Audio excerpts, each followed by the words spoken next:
Hello, everyone. Welcome to New Gen Politics. So, today is a huge win for the Make America Healthy Again movement because the FDA has just banned red dye number 3. Now, if you don't know what red dye number 3 is, it's a petroleum based derivative product that is added to food to change its appearance, giving it a bright red, vibrant hue, typically found in things like snack foods and candies, but it's not uncommon. It's in a lot of foods. So, this is amazing that the FDA is banning it because it's a problem. And it's been flagged as a problem for a long time. Apparently, basically every first world country doesn't have it. European Union, Australia, Japan, along with a lot of other food additives that America allows. But since the 80s, there's been tests that have been done on lab rats that have proven a connection between red dye number 3 and tumors growing in male rats. So the FDA knew it was unsafe, and that's why actually in the 1990s they banned it in cosmetics. You could not have it in cosmetics. However, you could eat it. For whatever reason that makes sense. So it's terrible for animals. It causes super cancer. You can't put it on your body, but you can eat it. For the next 30 years, you've been allowed to eat it. And so I don't know how that happens, and that calls into question a lot about the authenticity of the FDA. Are they really investigating these things? Are they really proving that the stuff we're consuming is safe? Probably not, because America is one of the most unhealthy countries in the world, if not the most unhealthy, depending on the metric you use. But this isn't the only dye that's on the list of targeted food additives by people claiming that they're incredibly unhealthy. Because, like I said, this has been caused to cancer directly. That's the main evidence and the reason. But people have also linked it to behavioral issues in children and other serious problems, metabolic problems. And other dyes on this list include things like red 40, yellow 5, blue 1, all things we want to see banned. Because basically every other first world country in the world has them banned because they know they're unsafe. But, it makes a lot of money here to add these specific food dyes that makes your food look more appealing, and therefore people will buy it more. And so it kind of slips under the radar. So other products need to be investigated. And so these companies that use red dye, number 3, have 2 years till 2027 to remove it from their products. Drugs have 3 years till 2028 to remove it. So things like cough syrups and other, medications have a bit longer.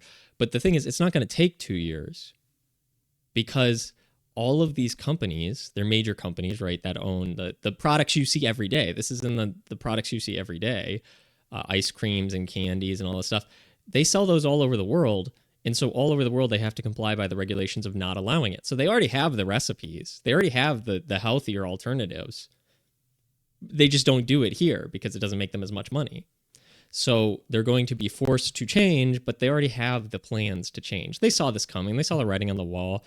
RFK talking about how he was going to go to war with them. And then the fact that Trump got elected. This has been in the works for a long time. So these companies are prepared for this, obviously. But it just goes to show that they know something is dangerous for the fact that it was banned to some capacity before. It's not allowed in other countries, but they still produce it and put it in our food in the US. And so, like I said, what else are they putting in our food that's incredibly dangerous, that causes super cancer or behavioral issues or a whole host of other problems? Maybe that's the reason Americans are so unhealthy, and not just because we eat more. Not saying that's not part of it, but something's going on with our food in this country that makes it basically poison. And this is part of it. This is one small factor. There's a long list of things that, and not just food, cosmetics, all sorts of stuff that other countries have banned, first world countries, that we don't for some reason. So I'm glad that this is changing. I think more things are going to happen as RFK is in a position to really go after these people. That seems to be his lifelong passion. Trump, I think, really sees the problem with the food and wants to make Americans healthy, hence the whole Make America Healthy Again movement. And so we'll just see where this goes.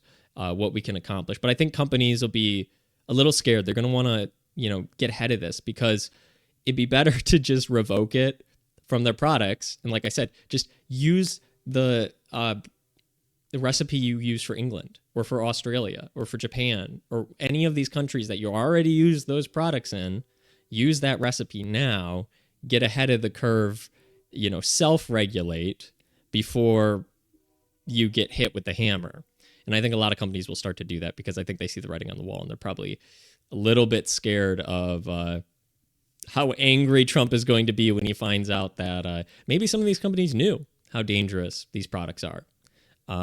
Maybe they knew that it gives you super cancer. Maybe they just went ahead with it anyways because it's legal. So I think there's going to be a lot more regulation, both self-regulation by these companies and then external regulation by the government.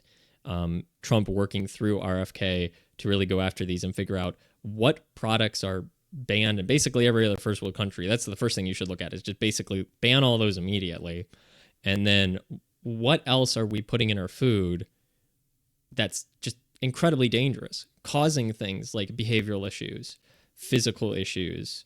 What is going on here and why was it allowed to happen for so long, especially with clear indicators and studies saying that stuff was not safe for animals. It's not safe for certain types of consumption. Like, this should not be anywhere near the human body. So we'll have to get to the bottom of that, but I think that's going to happen over the next 4 years. So if you made it all the way through the video, I appreciate it. Thank you.